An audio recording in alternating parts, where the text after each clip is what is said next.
meeting on the first Tuesday of the month and discuss business and service projects and get together socially on the last Friday of the month. You just basically need to meet at least twice a month. But if clubs are comfortable for meeting weekly, please go ahead. See what is best for you and for your clubs. The second flexibility is varying your meeting format. For your club can meet in person, can meet online, or a combination, including letting some members attend in person or meetings through the internet. So you have a variety of meetings that you can attend. It is time that we relax our attendance requirements. Your club can ease the attendance requirements and encourage members to participate in other ways, such as taking a leadership role, updating the club website regularly, and running a meeting a few times a year or planning an event. If your club is dynamic and offers a good experience for members, attendance won't be a problem. Here, when we say leadership role, it doesn't mean that the club president has to chair every meeting. It's only when a meeting needs a decision or a meeting needs an important matter to be discussed and a quorum is present, and then the president chairs the meeting. The president can share the responsibility to the other Rotarians in the club to conduct the meeting in the presence of the president. And this particular Rotarian can read the day's announcements, he can welcome guests, he can introduce the guests, he can introduce the speakers, or even thank the speakers in the presence of the president. So we are basically trying to get members or club presidents to share their responsibility to the club members. So when there is involvement of the club members in the leadership roles, it is easy to get them to take up leadership roles the following years because they have experienced it, and many of them would like to serve. We have tried this out in many clubs, and it is very successful that, today when you ask someone to be the president the following year, or in 2 years' time, they're willing to take up the challenge. The next flexibility. Pastor Arasu, if you don't mind, can I just interrupt you for a minute?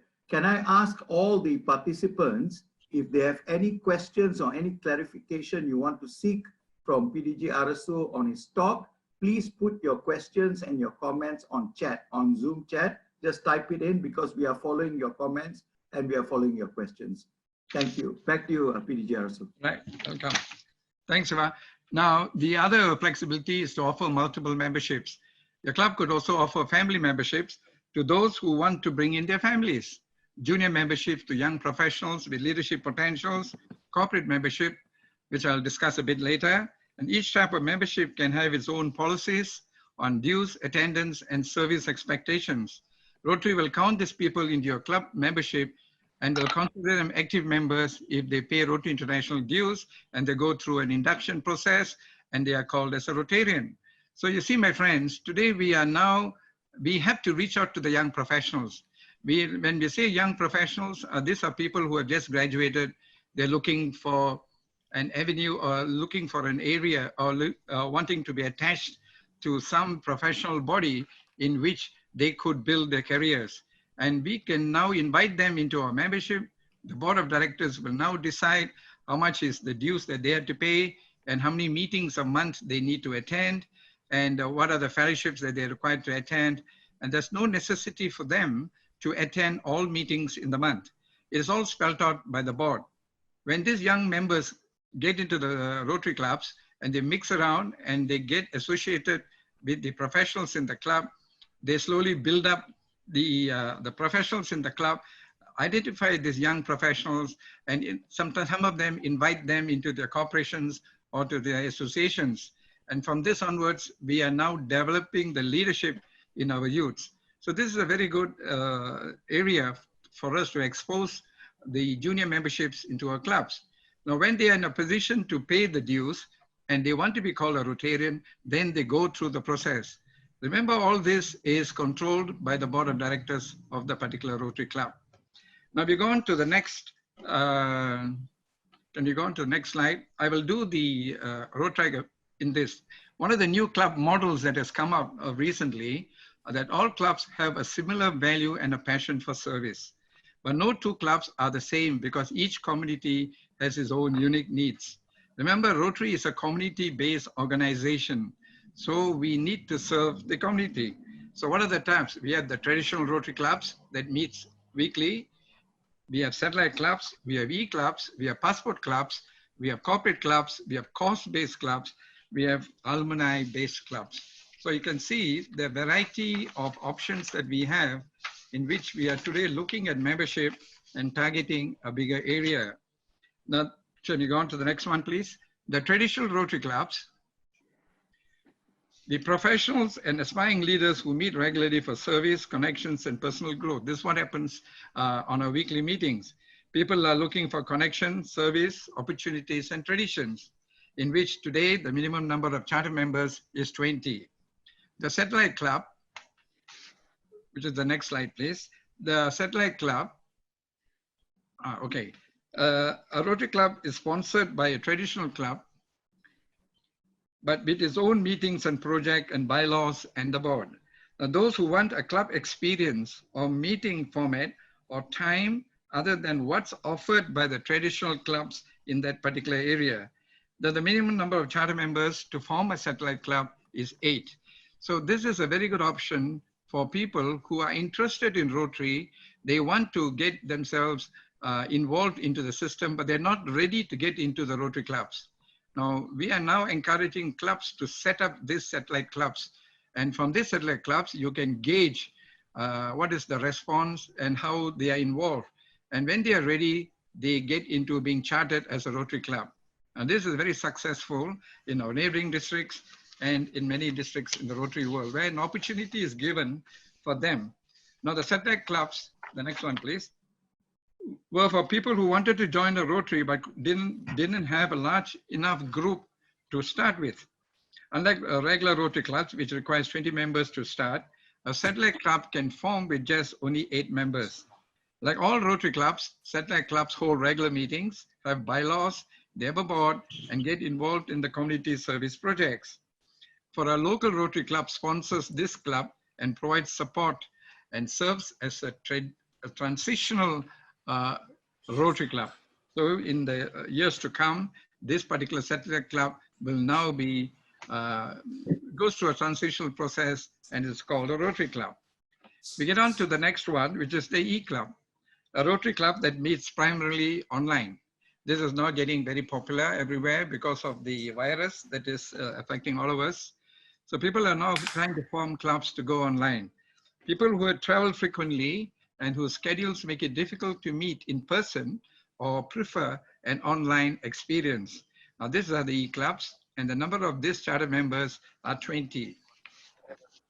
So you need 20 to start a charter e-club. Well, a Rotary Club member and an area in your district which doesn't have its own club, your Rotary Club can no longer accommodate new members. This happens in the larger clubs. Some members need an alternate meeting time, or some members prefer to meet online and less frequently, or to use a different format, which is now catching up with many of our youths. Now, e-clubs, a new club must have a minimum 20 members, and if you have a sponsor club, it must have at least 20 members. So an e-club must be by a sponsor club with 20 members, okay? Now, can you go on? The next one, please. The passport club, the next one, yeah. A Rotary club that allows members to attend other Rotary Club meetings as long as they attend a specified number of meetings in their own club each year. So a lot of people think that they can now leave their club and go and attend other Rotary Club meetings. No, the passport club is not so. It means that you must attend a number of meetings that your board of directors sets for you to attend before you can now start participating in meetings at other Rotary clubs. These are more for people who travel frequently and for those who enjoy trying a variety of club experiences and meetings and meeting lots of new people, which they want to do. So we are not actually tying them down to the Rotary Club. We are giving them this opportunity today for them to move around the district or the other parts of the world where they can participate in Rotary Fellowship. The minimum number of charter members for a passport club is 20. Now, what is a passport club? A passport club is a Rotary club that gives its members a more flexible club experience by encouraging its members to visit other clubs and participate in the club activities regularly. It relaxes the attendance policy and it offers a variety of meeting formats. A club name does not need to include the descriptor or passport club, but the club bylaws do need to be updated accordingly.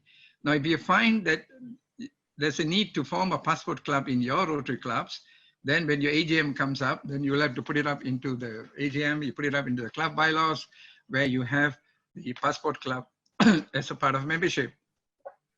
Because they're Rotary clubs, passport clubs have a club president, a board, and committee.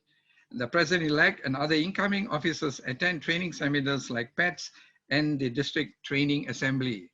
The members are encouraged to attend district and international events and to get involved in ways that are meaningful to them. Now, how does the passport clubs work? The meetings are less frequently. It focuses meetings on service or social activities. It sets up affordable dues and measuring a club health by participation rather than an attendance. Now, how do they meet? Meetings can be social gatherings. It can be service activities. It can be virtual meetings. They could be fundraisers. Now, what about the dues? They pay club dues and district dues and Rotary International dues, just like every other Rotarian in a particular club. Now, what is the protocol for them to visit the other clubs? They should first contact the club that they plan to visit and to inform them, inform the leadership to make arrangements for their visit. So you cannot make a surprise visit to a club and say that you are from the passport club. Now, what are the benefits of a passport club? There's a flexibility in the meetings. There you have engaging meetings. You have a broader appeal. You have more connections, a stronger service projects, and the affordability for you in your membership dues. Now, the passport club has got its own bylaws, and it says attendance members attend meetings, events, or Rotary Club off when they are able to, and they can also attend meetings and events of other Rotary clubs, provided they contact the club leaders in advance, and to arrange their visit and are required to attend our own club meetings in person at least once per the requirement that the board sets. Now, service members of these Rotary clubs are expected to form X number of hours of service per year or per 6 months or for every month. So this is something that the club sets. The Rotary International registration, the next one please. Then Rotary International registration, the official members of the Rotary Club pay the dues, district dues, RI dues, and they're listed as active members in the Rotary International records. Votes and quorum, the business of this club shall be transacted by an electronic vote, and members of the Rotary Club are not eligible to vote on items proposed by other clubs in their visits. Okay, so that is basically everything about the passport clubs. We get on to the corporate clubs. A corporate club is a club whose members, or most of them, work for the same employer. Now, employees of an organization who want to come together to do good in the community, and they form what we call the a corporate club. And the minimum number of charter members for a corporate club is again 20. Remember, there are some organizations, they don't want to be linked to Rotary, but they like to do Rotary's work in that organization, where they're given this opportunity that they could participate in community work. So today we are giving that flexibility for them to form these corporate clubs. The next one is what we call cost-based clubs. And can we move on? All right, a cost-based club is a club whose members are passionate about a particular cause and focus their services and efforts in that area. Now, people who want to connect with others while addressing a particular set of problems. Now, this a minimum number of charter members is 20. Remember that when we say it's a cost-based club, preferably it's best that they get involved into the areas of focus. And so some of them are passionate about nutrition. Some of them are passionate about water and sanitation. Some of them are passionate about literacy, some about peace.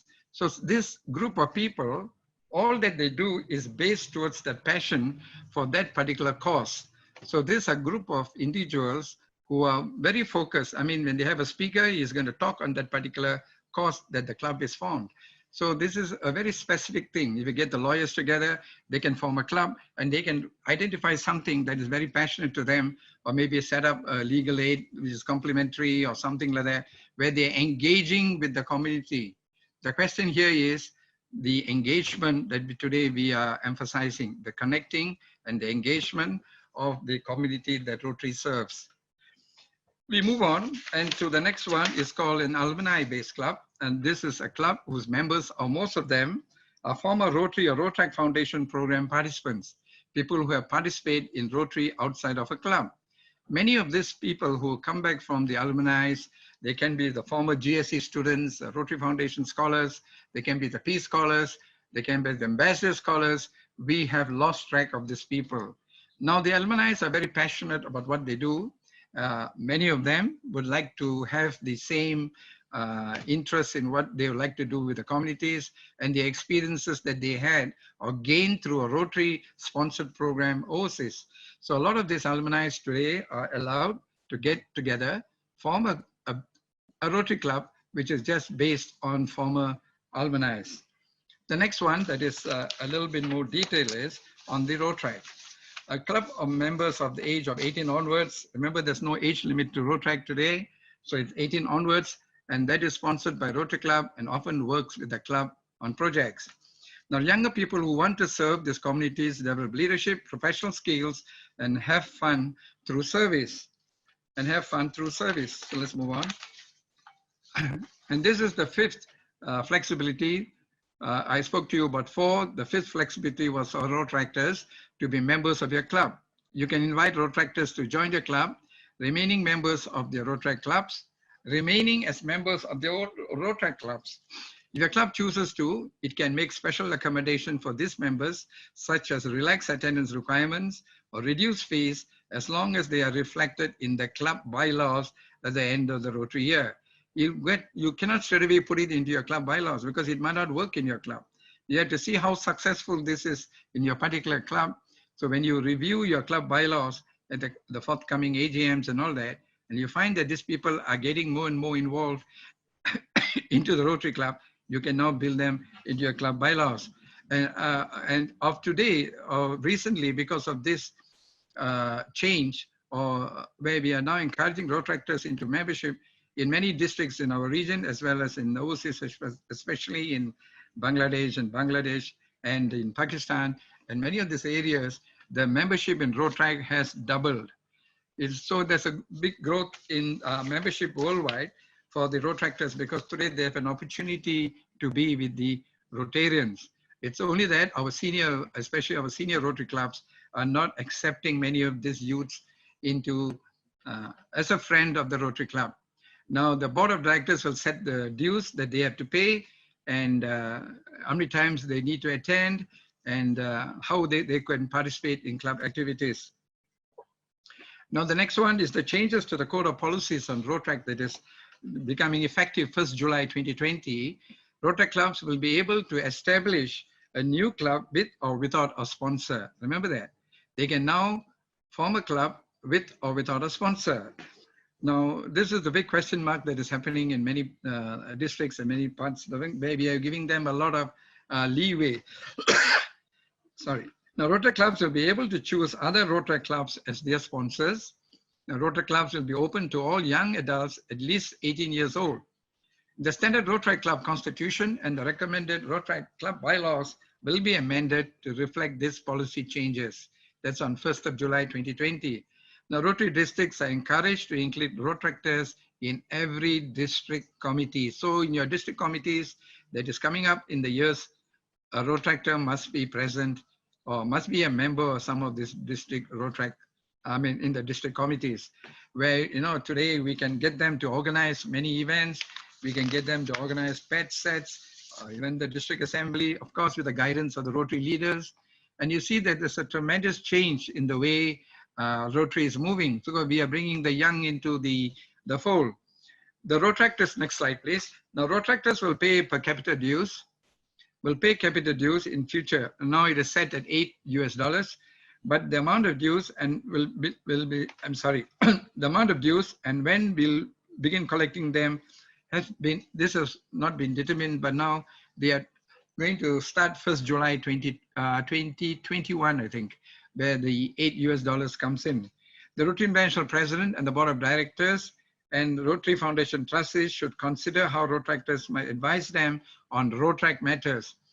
In fact, there is a committee that is formed of young adults, young leaders in Rotaract as well as Interact today, suggesting to the Rotary International Board and to the Rotary International President the way they would like Rotary to move. And some of these views are now considered by the Rotary International Board. The Rotary International has set goals for these Rotaractors that they must increase the number of Rotaractors reported to Rotary by 100% by I'm sorry, the figure's not right, is by 2029, that's right.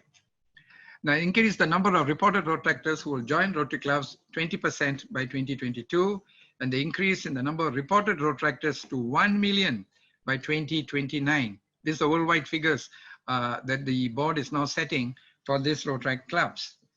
The next slide, please. We speak about corporate clubs again. I spoke to you just now about corporate club. Okay, right thing. Can you move on next? I spoke about that. I did speak to you about the management, alumni clubs. We spoke about this. Okay. Can we go back to that alumni, please? Right. If you're an alumni, if you have participated in any of these programs, remember, Interact today is part of an alumni.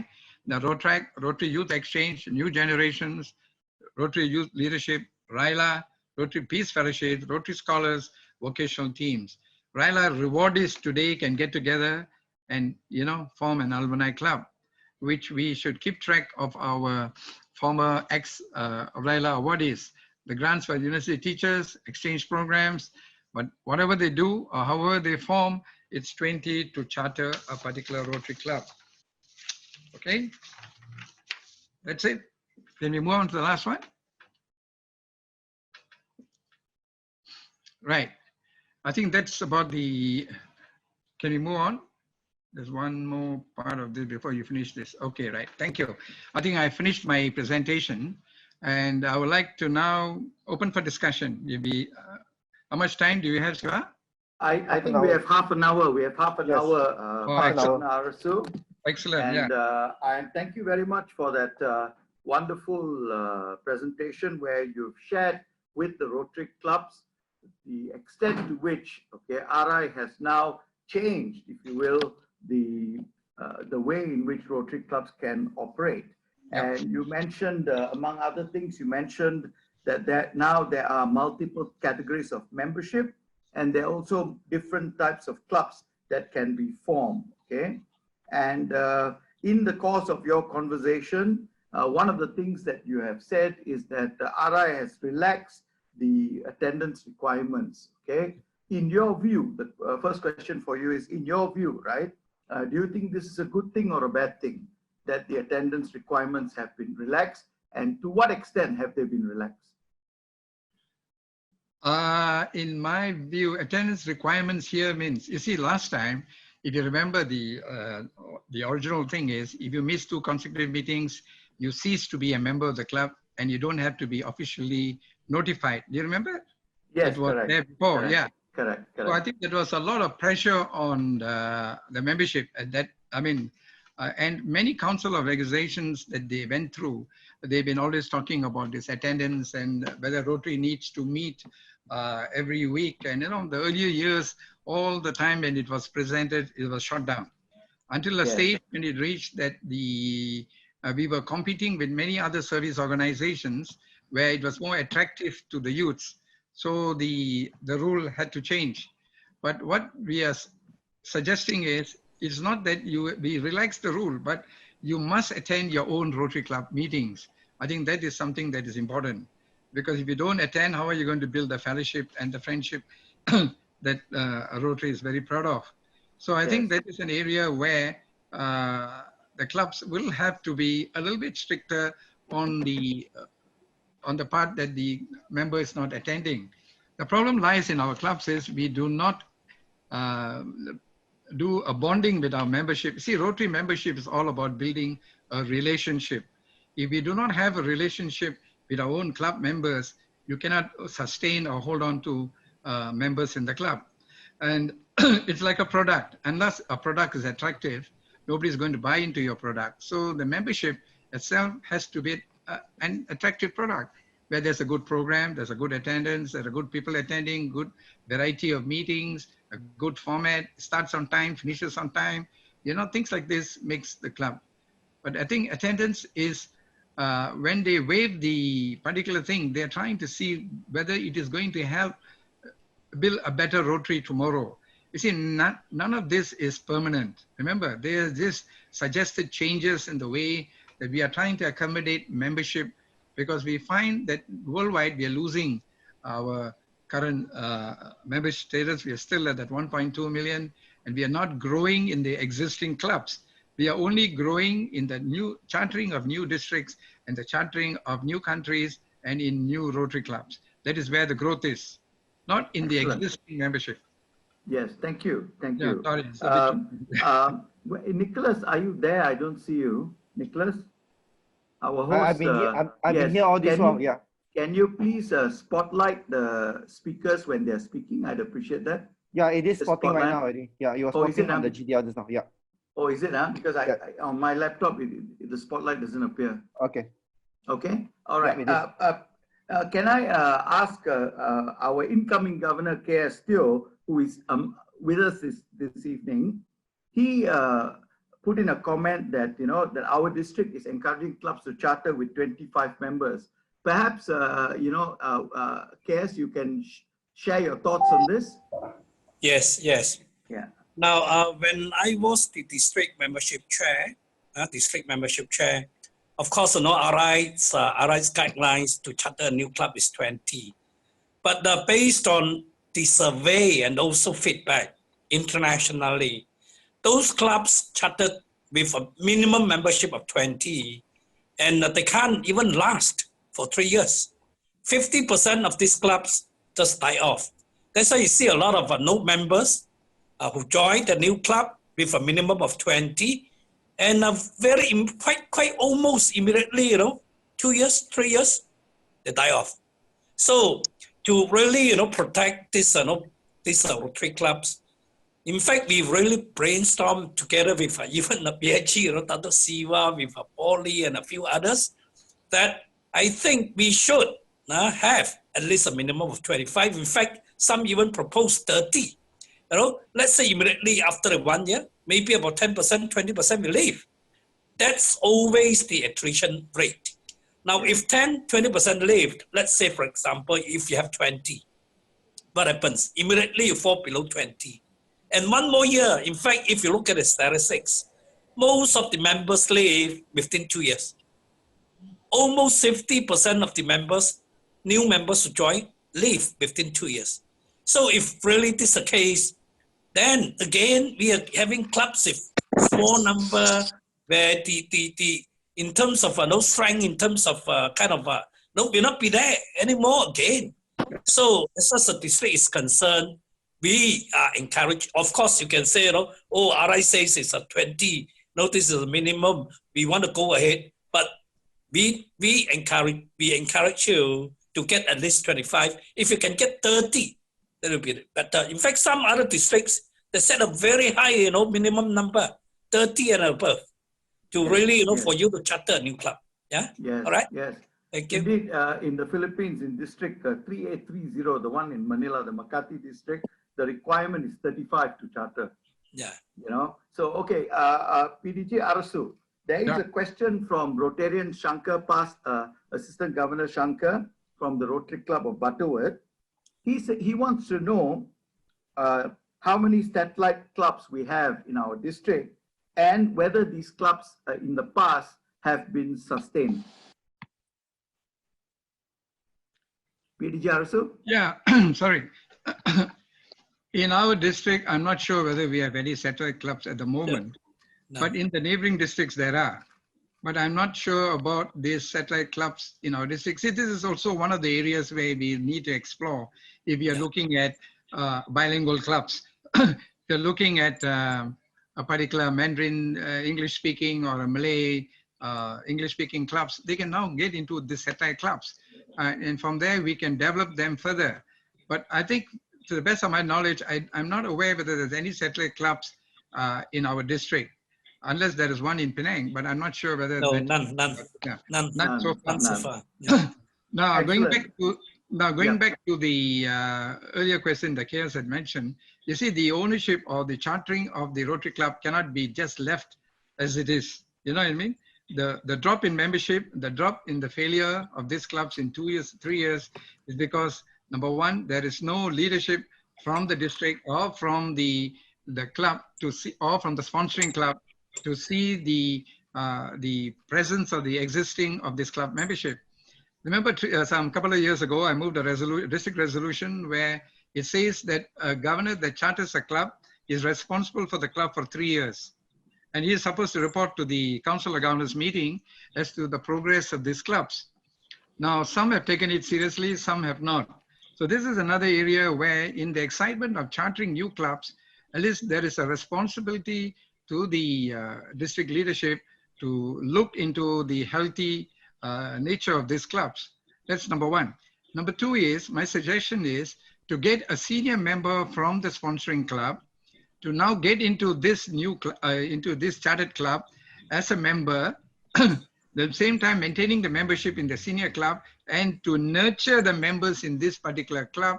And then we find that after a period of time when things change and activities of this club becomes active, they then move back to the original club. This has worked in some part, in some districts. So I would suggest that we explore this in the area of the week clubs, you know, where we will tell them that we will get somebody who will not attend your club meetings and he will guide you guys through, and let's see how we can sustain this group of members. No harm experimenting. Huh? Yeah, sure. On the subject of, you know, us chartering larger clubs because there's a loss of members, Richard has come in with a very interesting comment. Just may I invite Richard? Maybe you can share your views on the need to emphasize retention, Richard. Yes, Dr. Siva, thank you. I think if the statistic is that 50% leave after 2 or 3 years, that means there is something dramatically wrong in the way the club is being run, or the district that is supporting it, or the sponsorship club. The real problem is retention. We cannot have a situation where we have 50% dropout. Something is dramatically wrong. And what has the district membership group found to explain such a high dropout rate? Thank you, Dr. Siva. Thank you, Richard. I think it's something worthwhile considering. I think we have to actively reduce the number of Kung Fu experts in our clubs so that there is less of Kung Fu and more of community service. Now that we've let Richard speak, I think if we don't ask Violet, we don't answer Violet's question, we may be causing him some matrimonial problems. So PDG Arasu, I'm going to put a question put forward by Violet, also from Ampang. And she said this, since we are talking about club flexibility, all right, she says, is it now necessary for us to still have the Rotary flag, the bell, and all the Rotary paraphernalia when we are conducting meetings? She says, sometimes clubs meet in restaurants and they are constantly moving. It may be difficult to lug all these things around. What are your thoughts on this? See, my thoughts is it's basically very simple. See, we are a community-based club. I think the reason why we had all this, you know, the bell and the ringing and all that, because those days it was more associated with the business communities. So they wanted an identity for themselves. They wanted to be among themselves. They actually did not reach out too much, or they did not even reach out to the communities. Today we are asking Rotary clubs to, you know, advertise ourselves to the communities, showcase our projects to the communities, go into the malls, put up the project. These are Rotary clubs of ABC. These are the community service we've been doing for the last 20 years, but we are not doing that. Things have changed. So I think it's all left to the club, but you must somehow or other have a symbol that is associated to what you're doing. I guess that's where the flexibility arises. You know? You have to have something to signify that you're a Rotary club. That's right. Yeah. Now the next question, PDG Arasu, this is a very powerful group asking the question. The district governor himself is asking the question, very strongly flanked by the incoming district trainer, PDG Kiranjit. Okay, the question is this, okay? If firstly, can a traditional Rotary club, a club that has been chartered as a traditional Rotary club, can they be converted into a passport club or an e-club? And if they are allowed to do that, do they retain their original charter or will they have to get a new charter? That's the question. Well, I think, in my opinion, it is, I think we are looking at two different things. One is a traditional club. So a traditional club has got its own guidelines. It's got the way that we operate things. Now, if you're going to move into a passport club, of course, it has got a completely different aspect of it. It's got its own bylaws. It has got the nature in which passport club operates, which is completely different from the traditional clubs. Now, giving up a club charter is not an easy thing because remember, Rotary is a community-based club, right? So it is a particular pride of the Rotarians to be associated with that particular community in which Rotary serves. But then if we are going to, dilute our membership, then it's good to form a passport club entirely separately, but nothing to do with the existing club. Today we are now encouraging changes. Now with some of the senior clubs are not willing to change. They're not willing to bring the Rotractors inside. They're not willing to bring the young generation inside. So what we are suggesting today is for them to form this course-based clubs or things like that, which is sponsored by this club, but entirely by this young generation group of people. So why deprive them? But the question is this. The question is this, PDG. The question is, if let's say, for example, Rotary Club of Greater Kuala Lumpur, right, we have been chartered since '87. Okay. Yeah. Now we have decided we want to become a passport club. We have decided that's the way forward. Will we still hold on to our Rotary Club of Greater Kuala Lumpur 1987 charter? That's no, I don't think so. I don't think Rotary will agree that. No. So we will lose the charter and you lose the charter. So we will have to operate as a passport club and you will have to operate as a passport club. Which has got its own bylaws. Excellent. Thank you. That's the question. So yeah. Now, okay, talking about powerful questions, okay, none more powerful than past Governor Dr. Paul Lee, okay, and he's got a question for you. Yeah. And his question is, when we have all these different types, maybe I'll let him ask the question. Paul, you're in the room. Can you please ask the question? Paul, are you in the room? Yeah, mute first. Okay, are you hear me? Yeah. So Arasu, I think it's really a very, I don't know whether I should use the word progressive attempt by Rotary International, but I do not know whether they cover all the uncertain areas of forming new clubs. You have a passport club. Now, when the passport clubs, you say, oh, yeah, 20 members. Now, are they going independent? Okay, similarly, you have corporate clubs. Are these corporate clubs going independent? Or they must be continuously be an appendage of the sponsoring club and alumni club. I mean, if you have got 20 people in alumni, why are you still hanging on as you can form a standard club? Why are you going to call yourself? Of course, you want to keep the alumni by all means, but really, you should be on your own. You don't need to be called as alumni club. You could still use it, right? So many of these gray areas, like because I heard of one club in our district, you say, oh, in our club we have got 3 corporate members. Is it possible?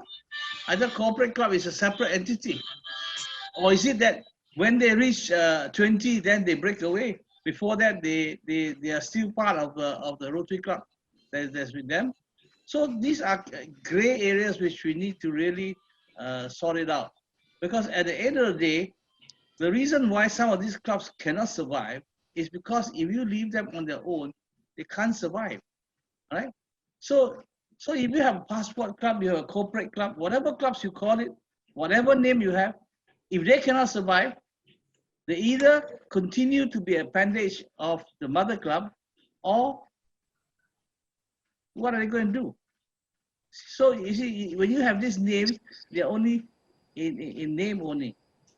So I think we were very careful because Rotary International has got this funny way of doing things, but sometimes they don't think about the other around the world, whether this can actually be done. Over to you, Arasu. Okay, thank you. Can you hear me now? Yes, Yeah. yes. Yeah, okay, right. Now, you remember I said that it is, to charter these clubs, you need 20 members, right? So 20 members, when you charter the club, you're automatically linked to Rotary International itself because you're paid the dues.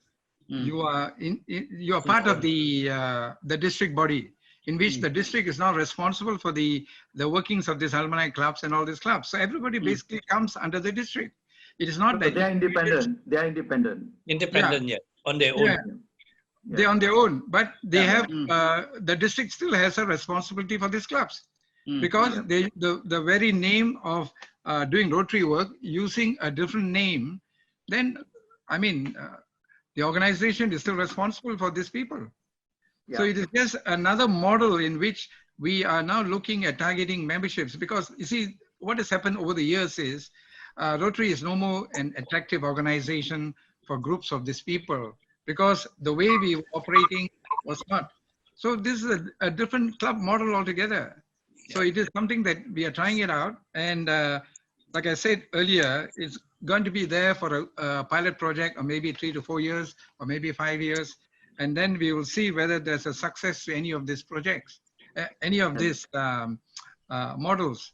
So that is the only answer I can give you because it's true that there are so many of this, but the responsibility still lies with the district, I feel, because you are paid RI dues, you are paid district dues, and you are a member of a particular club which comes under the Rotary district. No, I think with the exception of the satellite club, all the other club types are proper Rotary clubs because they have to pay RI dues. That's right. District dues. And club dues. You know? Yeah, and club dues. And, I heard of this particular club who says that in my club, I've got 3 corporate members. Oh, that one is different. That one is different. That's membership. That's membership as opposed to club type. It's different. Yeah. It's different. If I may, Siva, can I just make a comment? Yes, please, Leslie. Yeah. Thanks. Just to clarify, I think the corporate membership, the corporate club that RI has in mind was based on the success of the Toastmasters, because Toastmasters have got a number of in-house clubs, such as Toastmasters of Ernst & Young, Toastmasters of IBM, etc., etc. But the downside of it, I think, as Paul has also mentioned, is that with the high turnover of employees, once they leave an organization, then they have to start looking for either joining a new in-house corporate club in a new organization, or they have to opt to join a community club. But certainly, Toastmasters have grown tremendously because of these in-house corporate clubs that they have. But it's definitely different from corporate membership, as definitely. So, Leslie, while you're with us, Leslie, can you also take the question from Satyamurthy, Rotarian Satyamurthy, who wants to know, so if a corporate club is chartered, so what will they also be called the Rotary Club, like the Rotary Club of Motorola? Yeah? I imagine so, just that Rotary has got a policy where they do not want a commercial entity tied up with a name. So I don't know how they're going to reconcile a corporate club without having the brand of that company, because that must be the case. It must be the Rotary Club of Petronas, for instance, or Rotary Club of Tenaga Nasional. No other way if it's going to be a corporate club. It must be named after the company. So I think they have to move away from that currently the fixation that a Rotary Community Club cannot be tied up with an organization or a commercial organization. So they got to move away from that. Yeah. Thank you. Okay, moving. Mike, can I say something here? Can I say something here? Yes, yes. Yeah. Now, my understanding is, now as far as naming convention is concerned, it will be the same. So in other words, if this club is chartered here, in this place, it will be named after the place. So not so much of the name of the company and things like that. In fact, I raised a question on this cost-based club. I say, can I name the club as a Rotary Club of Badminton, or Rotary Club of Rugby, or whatever? They said no. The naming convention will remain the same. Okay, that's interesting to know. Thank you. Yeah. Back to you, PDG Arasu. Question from District Governor nominee Bindi.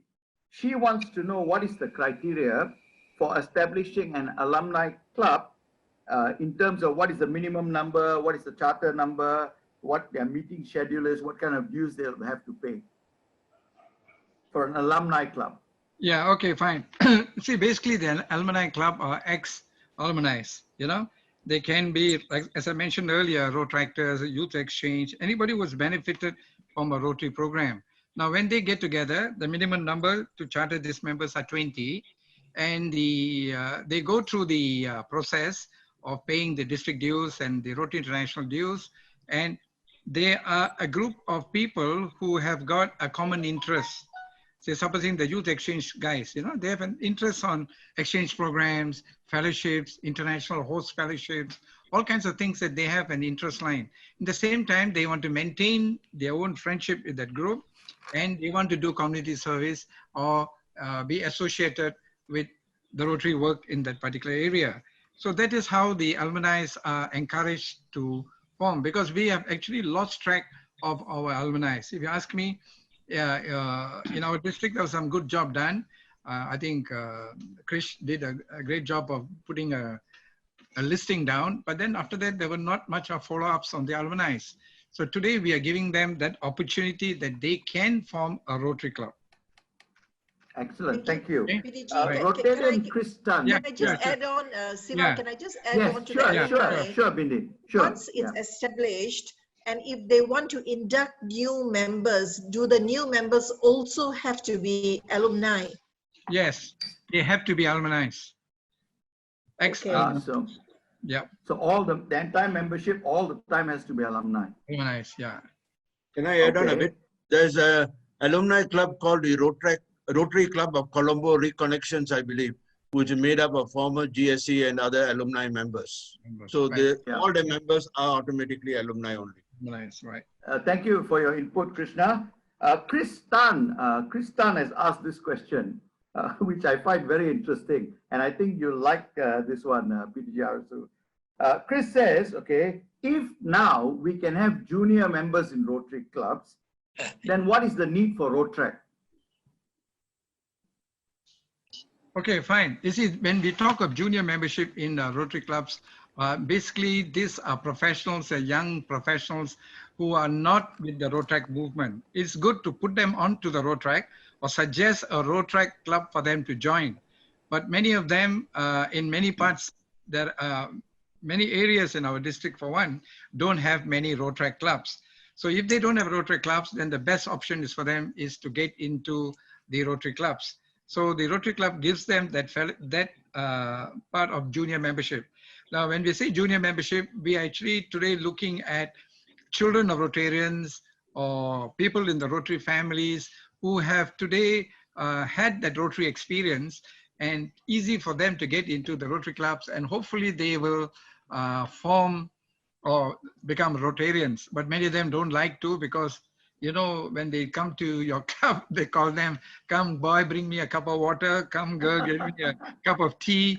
So I had one experience in Bali where they actually, what they did was this students or this young children of Rotarians formed a Rotary club by themselves. You know, and they found that was the best option. So you see, it's the way that how we treat these young people. Today we want them into the fold. Now, why lose out the leadership? We all the time talking about leadership, right? We're talking about Rotrac leadership, Intrac leadership, RILA leaderships. Everything is about leaderships, but then we are not opening ourselves. Can I interject on this? Sure. I really don't think Rotary International is very intelligent in doing that. Because if you have your own children, let's say we're all together, and we have our children who wants to join us, why have to go and charter a junior membership? Just call a club for them and let them join. Why do we have to do that? And in Philippines, in Taiwan, it's so common where the Rotary spouses, they join together and form a Rotary club. They don't call it a Rotary spouses club. Yeah. So why do we have to create another class? Because there is no need to create another class. You have enough people, you form a club. Your children is entitled, they're human beings, they're entitled to form a club. They got 20 members, they form a club. Now you call it a children's membership. What happens if some of them are not children of the members? So they cannot join, is it? No. These are young professionals. No. Yeah, so the thing is, what I'm trying to say is, I think Rotary sometimes gets out of the norm. They don't think when they start, they're just so desperately trying to get members, and they lose control of their own thinking. Because I cannot see that. I mean, you look at Taiwan and look at Philippines, there are a lot of clubs are formed fundamentally from the spouses. The Rotarians are one club, Paul, the ladies are their club. No, Paul, this junior membership is not charter a new club. It's a class of membership in an existing club. Yes. Are you sure it's a class of membership? It's a class of membership in an existing club, Paul. So what's the difference? Charter a new club. That means you're just a junior member. They don't pay dues. So they don't pay dues. No need to pay dues. No. Let me add on here. Now, the so-called family members and the junior members, in fact, they are just part of the Rotary, but they don't pay dues. They are not active, they are not active Rotarians in that sense.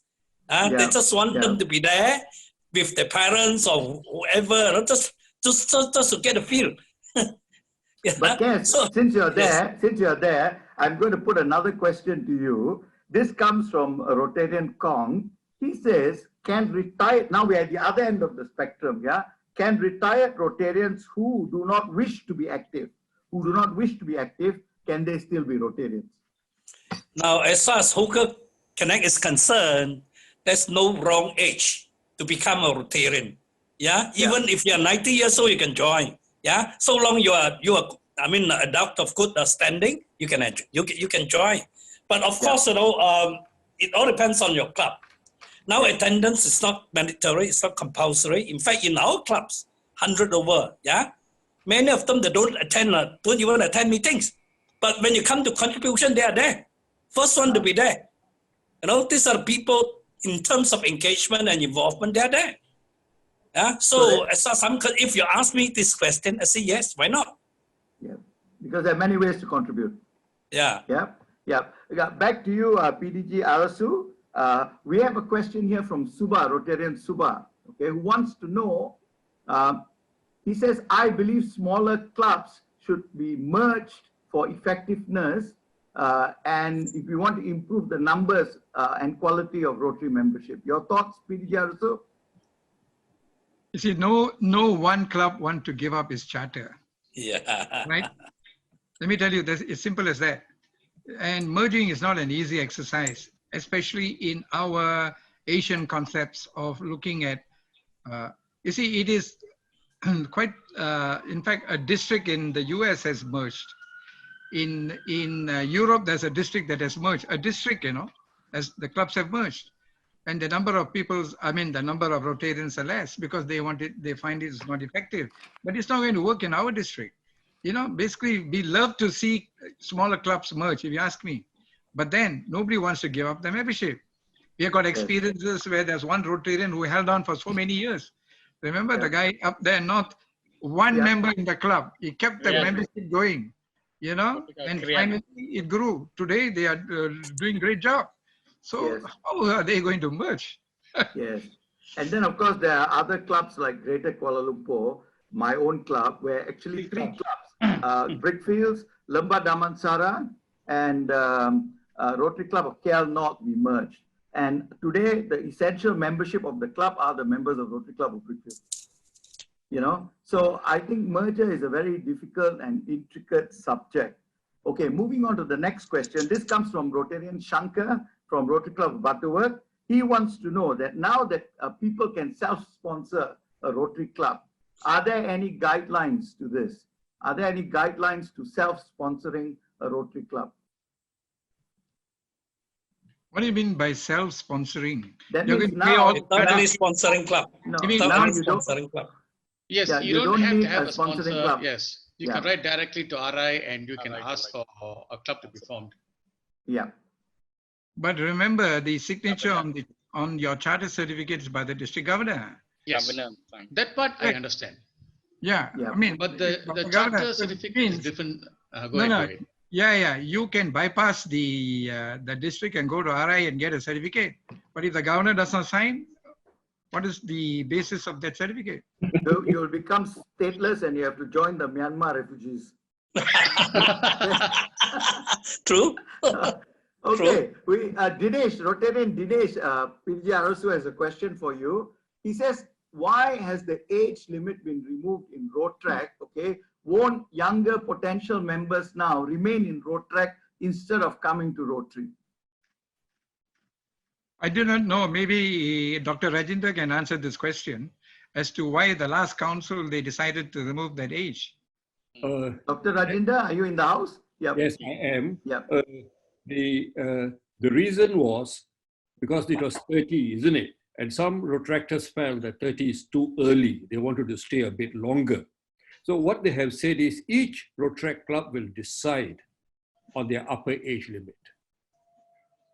Okay. That's basically it's left to the discretion of each Rotract club.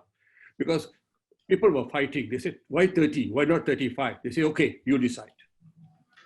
So theoretically, it's possible now to have a 80-year-old Rotractor.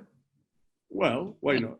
It's theoretically possible. Huh? Okay, moving on to Johnson.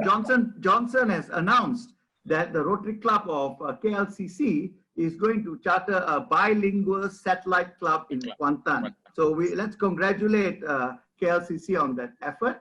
Okay, and moving on, I think Sushil's question has already been answered. He says, why is the district not merging smaller clubs? I think sometimes this is easier said than done.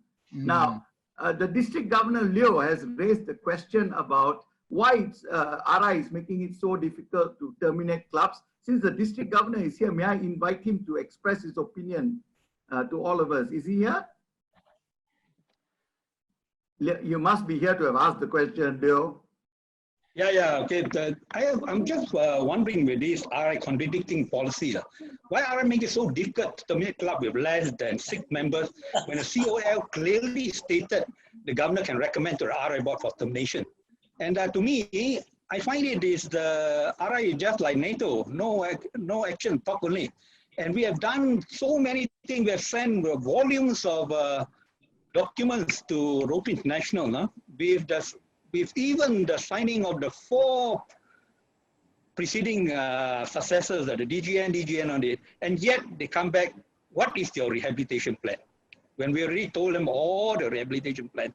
We lost very unfortunately, we lost very unfortunately, the club was terminated by several person. This is the experience I want to share and tell RI it's a problem, sir. Thank you. Right. So it's clear that, RI makes it very difficult for us to terminate clubs, even though they're not effective. That's something that I think that the incoming governor and future governors must be mindful of. Okay. Richard, you have a very interesting comment here. Can I invite you to share it, share your thoughts on this, where you say that RI, you think, is clutching at straws with all these new club formats. The real problem is us old Rotarians. I take exception to that. Okay, so Richard, will you please come on live and share your views, defend your views? Dr. Siva, I'm older than you, so I am also an old Rotarian in age at least. Yeah. No, I think the main problem is with the members of the club. As stated by one of the earlier speakers, that we are not attentive enough to younger and newer members who are sidelined, who think they are not being treated on the same level. And as a result, we have this amazing proportion of 50% leaving after 2 to 3 years. Either we are a problem in treating them, or we did not vet people properly enough to accept them as members because we are desperate for members. So we invite any and everybody, give them all kinds of positions, sometimes even president's position after less than or just about 1 year, and then trouble starts. So I think we need to get our houses in order and learn from clubs that have been able to retain members and newer members and learn from those who are not retaining members if we are critical enough of ourselves. Thank you, Dr. Siva. Sure, I think that's a very valuable comment. In fact, speaking as someone who joined Rotary at the age of 27 myself, I can tell you my first few years in Rotary was horrendous because of this whole thing of how younger members are treated by the older members. And you know, now that I'm not that young anymore, I want to tell you guys, okay, it's time for us to change the way we treat younger people, because you know, we are not going to live forever. And so if this organization and if our ideals are to sustain and survive over time, it is in the hands of the next generation. And so I think I fully agree with what Richard just has said. Moving on, okay. There is a comment here, okay, from Lim Fang Kyong from Rotary Club of Bandar Utama. He says, why is Rotary suggesting different types of clubs? This seems to be a desperate attempt by Rotary to increase membership. And Leo Cheng Lim, our district governor, this is very, very, very damaging to Rotary, chimes in with the comment, I think RI only wants money. Okay, your comments pass Governor Arasu. It's you see, we claim to be the oldest organization in the world, right? So because we are the oldest organization or the oldest service organization in the world, we have to keep ourselves, number one, current. We have to be flexible. We have to be able and accommodating as well. Now, dues is, of course, in any organization, whether it is in Rotary, whether it is in your masonry or anywhere. I mean, dues is an issue.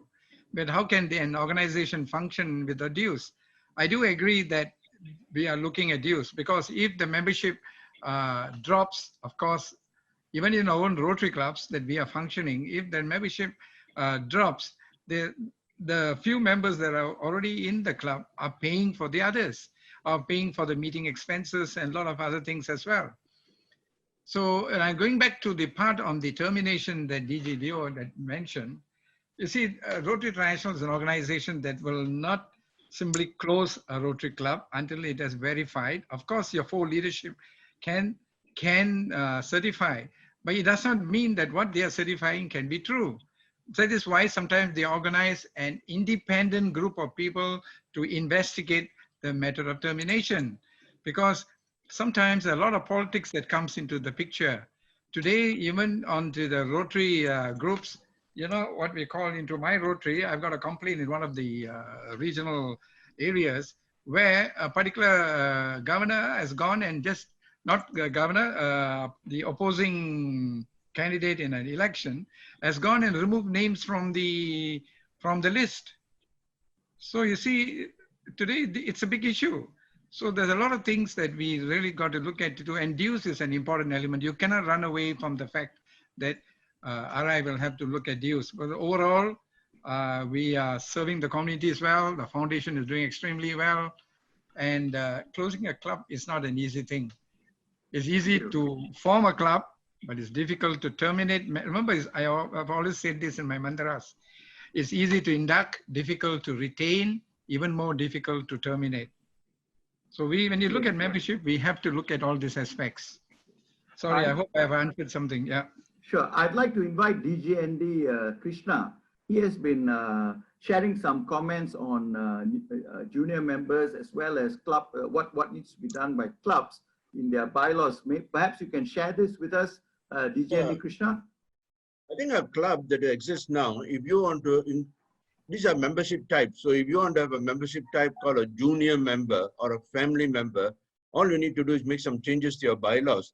For instance, you can say that any junior member less than the age of 35 pays half the dues or something like that.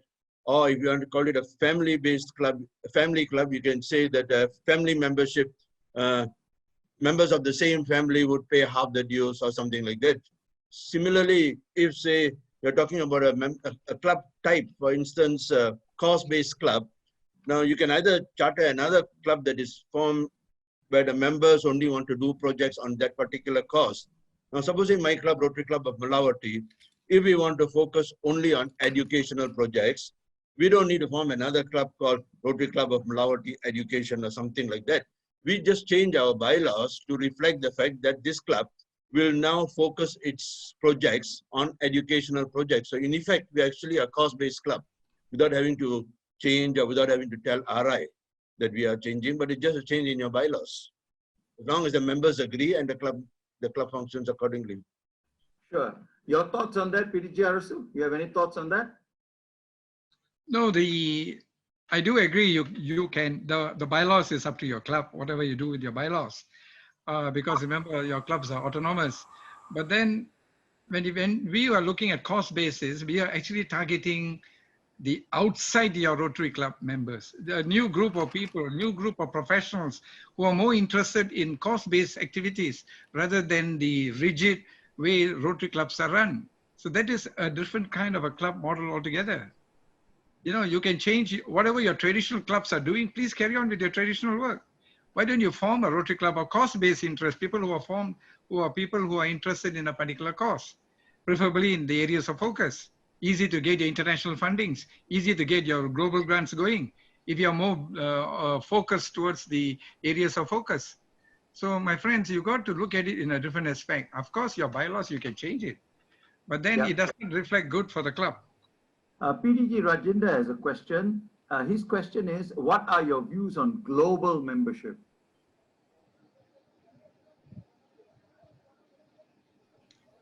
Hello. My views on global membership. Maybe I'll get Rajendra to elaborate first. Rajendra, can you elaborate? Yes. No, in our strategic plan, there is adapt.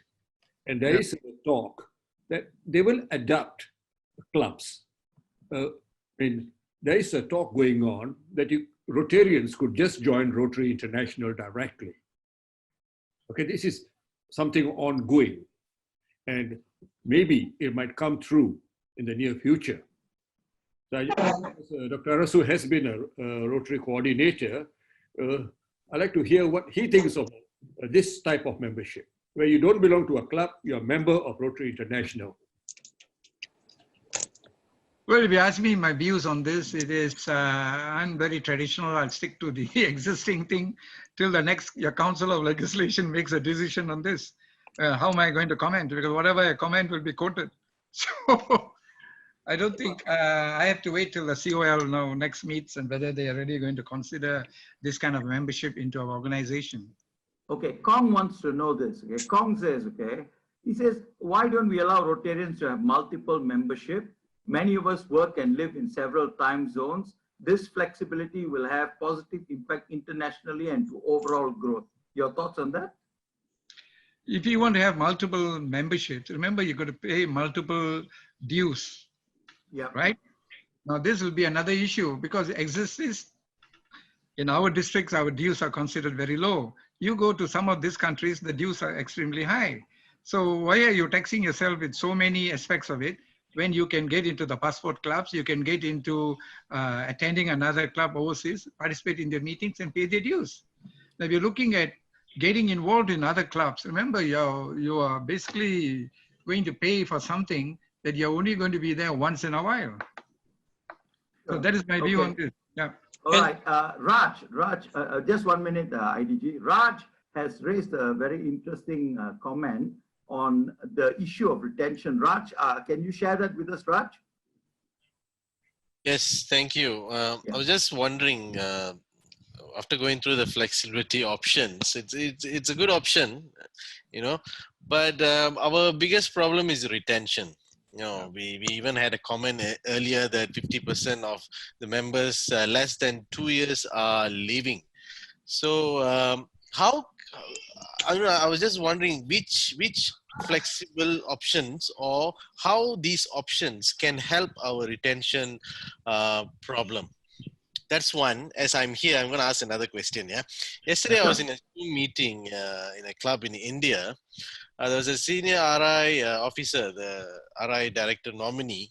He was talking about membership, post-COVID membership. And there was a question raised, which I can't remember.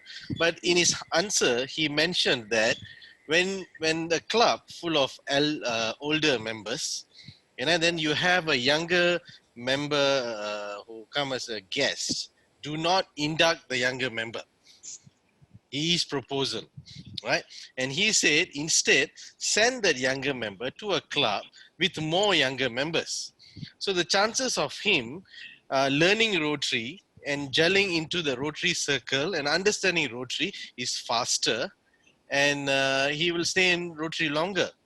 And the chances of him leaving Rotary will be higher if he stay in the group of older members. You know, there's a yes and no in that. You know, so what do you think of that? These two questions. Okay, when you're looking at retention, you see the problem when we talk of retention is we are not addressing the Rotarian that has showed an interest to come into the clubs. You see, some of them are just interested to join into the clubs, but we don't pay enough attention on the retention part of it. We do not even go into mentoring. You see, mentoring is such an important aspect in Rotary itself. Unless you mentor them properly, they will not stay on to the membership. When the guy who brings the particular person into the membership should mentor them for at least 2 to 3 years, should make sure that they're involved, there is involvement with them and the club members, and slowly build the relationship of these members within each other and to the existing clubs, give them some responsibilities. The flexibility plan today allows them to have leadership roles in the club, give them an opportunity to chair the fellowship meetings at the end of the month. You know, things like this where we can involve the members. If we don't involve the members, how are they going to retain? And also we have to change the way we operate things like have this aspect of bringing fellowship into the club in the way of business relationships, or introduce business opportunities into the clubs, where a professional comes and talks about certain businesses or certain activities. And then it creates an interest for the next meeting. So-and-so is going to speak to us about an IT technologies or things like that, where everybody is interested to look forward to that particular thing, though they don't come there to market or sell their goods, but at least they're there to share. So these people these Rotarians are looking for this kind of areas, not just for projects and for money. So retention is such an important part. Mentoring, if you ask me, is such a crucial part in this whole process. You know, when I was a club president many years ago, the first thing I used to do, and I used to visit most of the Rotary clubs in this region. So every time when I go for club meetings, I always make sure there are 2 or 3 Rotarians in my car. I take them to another club, show them a club experience. And they have seen how Rotary clubs operate. You know, because whatever it is, I'm traveling. When I was a governor, when I was traveling, many times Rotarians used to follow me. I used to encourage that, because they go and see a different club, the way they look at operating things, and they build their own friendship and fellowships. So we have to really think out of the box. We have to get out of our clubs and expose the membership to the other clubs in our district, the way we do things, you know, not just to sit and dine all the time. So the club experience has to be shared. Right. You know, retention is crucial in that aspect. Yeah. Thank you, PDG Arasu. Okay, we're going to wind up our session soon. So we're going to go in this order. Firstly, I'd like Nicholas to share his thoughts with us on basically younger members in Rotary, because Nicholas joined Rotary when he was very young. So he shared some thoughts with us in the chat group. I'd like him to share this aloud. Nicholas, will you do that? Yeah, Dato Siva. Yeah, I joined Rotary, I think roughly 4 years ago, considering a newer Rotarian, although not young Rotarian anymore. I would say newer Rotarian in terms of my experience. My background was more in Interact, and that was my exposure to it. I feel that back to the topic about older members and the older members, I think Raj gave a very good, valuable thing from that e-meeting that he attended. I feel the most important is senior members need to be open to accept these younger members in, and not make them feel like, you say, like copy boys, right? Yeah. To allow them to be part of the leadership, to allow them to contribute. I think that was very important here at RCPJ, because our senior members really welcomed us. And we have a small core group of, I wouldn't say super senior members, somewhere in the middle, like Dr. Kevin Yong, PAG, Captain Sashi, all these people, past President Yankit.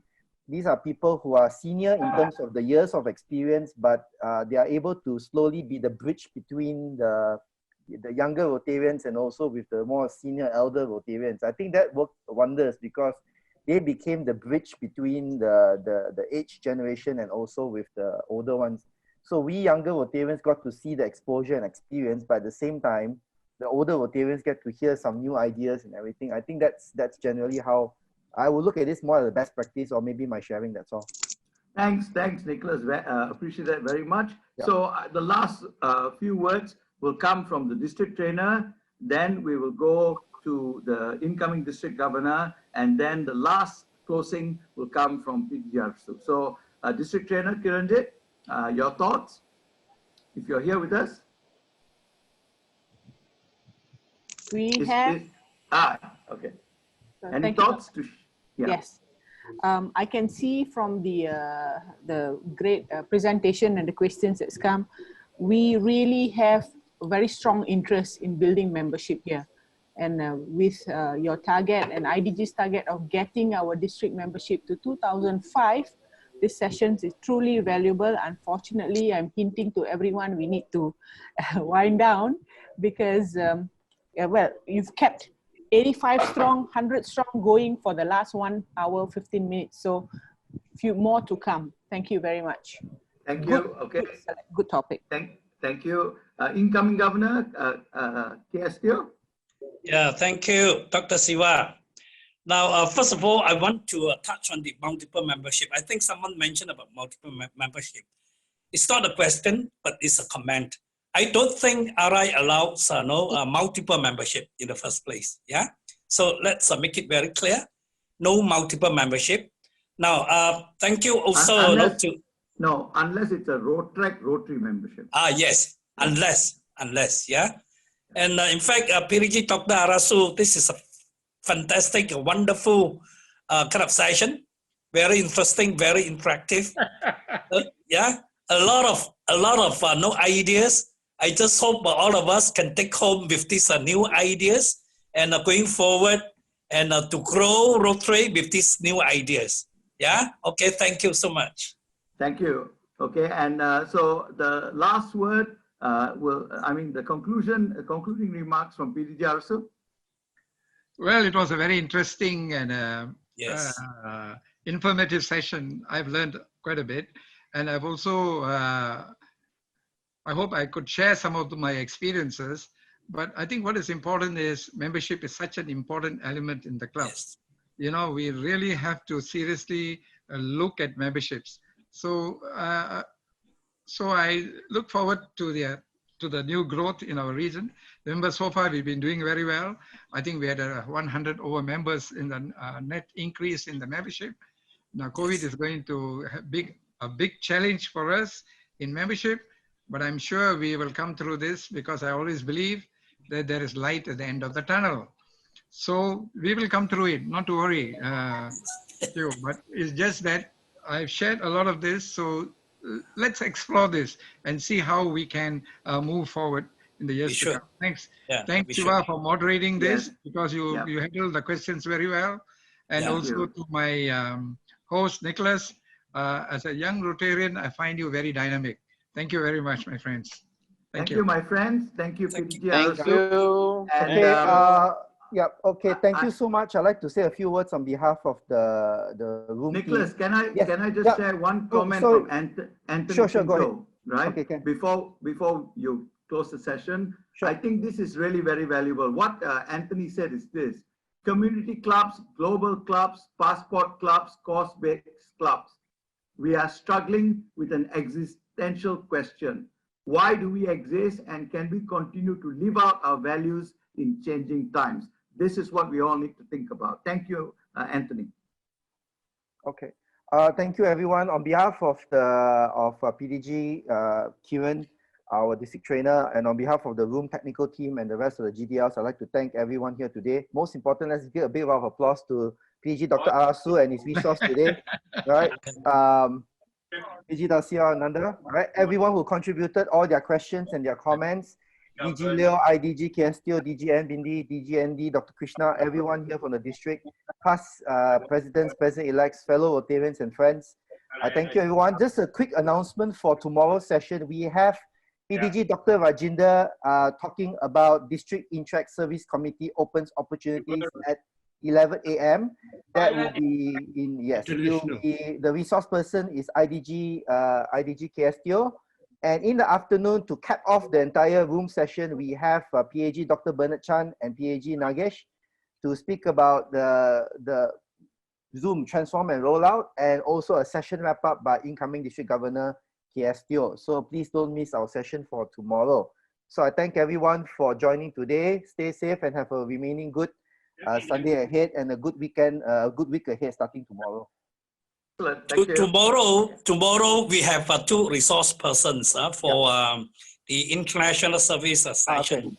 Yeah, and in fact, Dr. Siva is with me, so with him around, I don't have to do anything anyway. Theo, where are you? Yeah, here. You do the introduction, okay? Send me your CV, please. Yeah. You mean my CV? I hope Dr. Rajinder, for your session this tomorrow morning, you could liaise with the 2 resource persons, so we have a smooth flow with the host. Yep. Thank you. There were 102 people registered, 104. So that's all. Wow. I think there'll be more coming in tomorrow morning. 106. Yes. Very good. Excellent. Okay. Well done. We will be keeping this. We are keeping this room open for the next 15-20 minutes to allow for the recording. But also, if you want to do some networking, please feel free to stay behind and chit chat away. Okay. Who is the gatekeeper tomorrow? Who is it? Who? Why are you asking who's the gatekeeper, Dr. Rajinder? No, simply because my son Amrit wants to join in. So he's from Melbourne Rotary Club. So please don't throw him out. Okay.